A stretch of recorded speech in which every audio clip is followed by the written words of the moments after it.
Hello বন্ধুরা, আসসালামু আলাইকুম। আশা করি যে যেখানে আছেন সকলেই ভালো আছেন।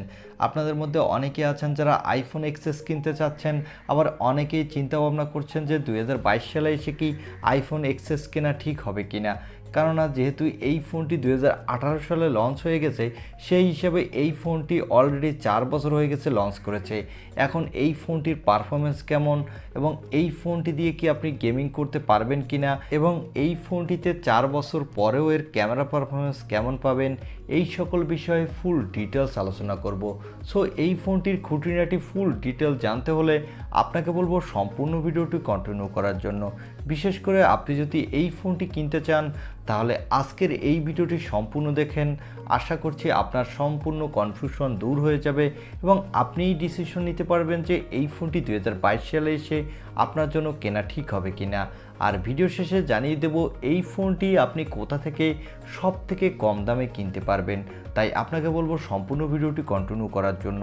প্রথমে আমরা ছোট্ট করে এই ফোনটির হাইলাইটেড স্পেসিফিকেশন সম্পর্কে জেনে আসি। এই ফোনটিতে ডিসপ্লের জন্য দেওয়া হয়েছে 6.8 ইঞ্চি মাপের একটি সুপার রেটিনা ওএলইডি ডিসপ্লে, আর এই ডিসপ্লেটি HDR10+ সাপোর্টেড।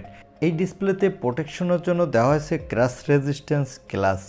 এবার আসা যাক এই ফোনটির ক্যামেরা সেটআপে।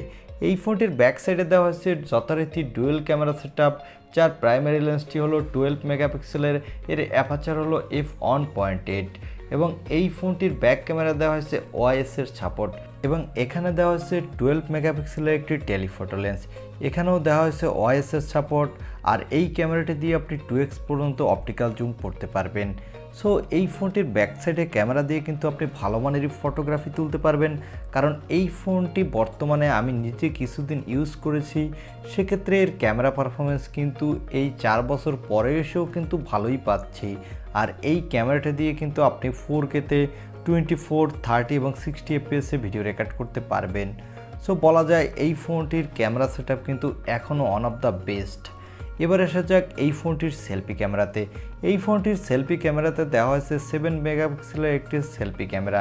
এই ক্যামেরাটা কিন্তু 3D লেন্সেরও কাজ করবে এবং এই ক্যামেরাটা দেওয়া হয়েছে SL3D ডেপথ সেন্সর।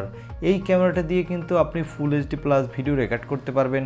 তবে এই সেলফি ক্যামেরাটার পারফরমেন্স কিন্তু ততটা ভালো না। বিশেষ করে এই ফোনটির সেলফি ক্যামেরাটি লো লাইটে কিন্তু অনেক স্ট্রাগল করছিল, তাই এই ফোনটির সেলফি ক্যামেরাটা কিন্তু আমার কাছে অ্যাভারেজ লেগেছে। তবে এই ফোনটির ব্যাক ক্যামেরাটা কিন্তু আমার কাছে এখনও ওয়ান অফ দ্য বেস্ট লেগেছে বাজেট হিসাবে। আর এই ফোনটিতে দেওয়া হয়েছে বায়োনিকের A12 চিপসেট। এই চিপসেটটি একটি 7 ন্যানোমিটার আর্কিটেক্টে বিল্ড এবং এই চিপসেটটি দিয়েও কিন্তু আপনি এখনও ভালো গেমিং করতে পারবেন। এখানে PUBG, Free Fire, Call of Duty, Asphalt 9-এর মতো গেমগুলো হাই সিটিংসেও স্মুথলি প্লে করতে পারবেন। তবে হাই সিটিংসে অনেকক্ষণ প্লে করার পর সেক্ষেত্রে কিছুটা ল্যাগিং ইস্যু দেখা দেয়, তাই আপনাদের আমি বলবো হাই সিটিংসে না প্লে করার জন্য। এবং এই ফোনটিতে আউট অফ দ্য বক্স যখন লঞ্চ হয়েছিল তখন কিন্তু এখানে দেওয়া হয়েছিল iOS 12, তবে এখন iOS 16-এর আপডেট চলে এসেছে। এখন iOS 16-এ রান করছে এবং iOS 16-এর আপডেট দেওয়ার ফলে এই ফোনটির ব্যাটারি ব্যাকআপ কিন্তু আগের থেকে অনেক বেড়ে গেছে এবং এই ফোনটির পারফরমেন্সও কিন্তু আগের থেকে অনেক বেটার পাওয়া যাচ্ছে। এই ফোনটিতে ব্যাটারির জন্য দেওয়া হয়েছে 2658 mAh-এর একটি ব্যাটারি, সাথে বক্সে তখনকার সময় দেওয়া হয়েছিল 15 ওয়াটের একটি ফাস্ট চার্জার।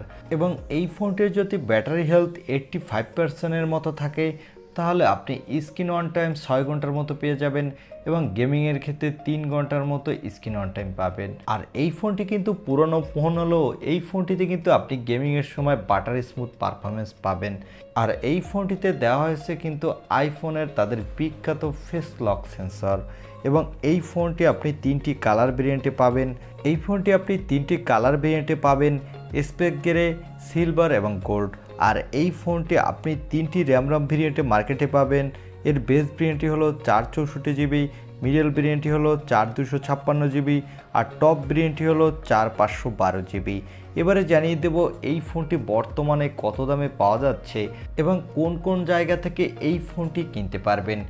এই ফোনটির 464GB ভেরিয়েন্টটি বর্তমানে পাওয়া যাচ্ছে 32 থেকে 33 হাজার টাকার মধ্যে, আর এর 4256GB ভেরিয়েন্টটি বর্তমানে পাওয়া যাচ্ছে 40 থেকে 41 হাজার টাকার মধ্যে। এই ফোনটি কিন্তু আমার কাছে মনে হয় 35 থেকে 40,000 টাকার বাজেটের মধ্যে বর্তমানে একটি বেস্ট ডিল হতে পারে। কারণ এই ফোনটি 4 বছরের পুরনো ফোন হলেও এই ফোনটির পারফরমেন্স কিন্তু এখনও দুর্দান্ত। তবে এই ফোনটির ফ্রন্ট ক্যামেরাটা কিছুটা দুর্বল। এছাড়া এই ফোনটির ফ্রন্ট ক্যামেরাটা দিয়ে কিন্তু আপনি বর্তমান সময়ে দুর্দান্ত পারফরমেন্স পাবেন। আমার মনে হয় এই ফোনটি যারা গেমিংয়ের জন্য কিনতে চান তারা চাইলে কিনতে পারেন। তবে যারা বেশি সেলফিকে প্রায়োরিটি দিয়ে থাকেন তাদের মনে হয় এই ফোনটি না কেনাটাই বেটার হবে। তবে এই ফোনটি কেনার সময় একটি বিষয়ে মাথা রেখে কিনবেন, এই ফোনটির ব্যাটারি হেলথ মিনিমাম যেন 80% থাকে। এর কম থাকলে আপনি কিনবেন না, সেক্ষেত্রে আপনি অনেক কম ব্যাটারি ব্যাকআপ পাবেন। এই ছিল আইফোন এক্সএস এই ফোনটির একটি রিভিউ। আই হোপ ভিডিওটি আপনার ভালো লেগেছে। আর ভিডিওটি যদি ভালোই লেগে থাকে তাহলে অবশ্যই একটি লাইক দিয়ে আমাদের চ্যানেলটি সাবস্ক্রাইব করে পাশে থাকা বেল আইকনটি প্রেস করে রাখুন। দেখা হবে অন্য কোনো ভিডিওতে। আজকের মতো আল্লাহ হাফেজ।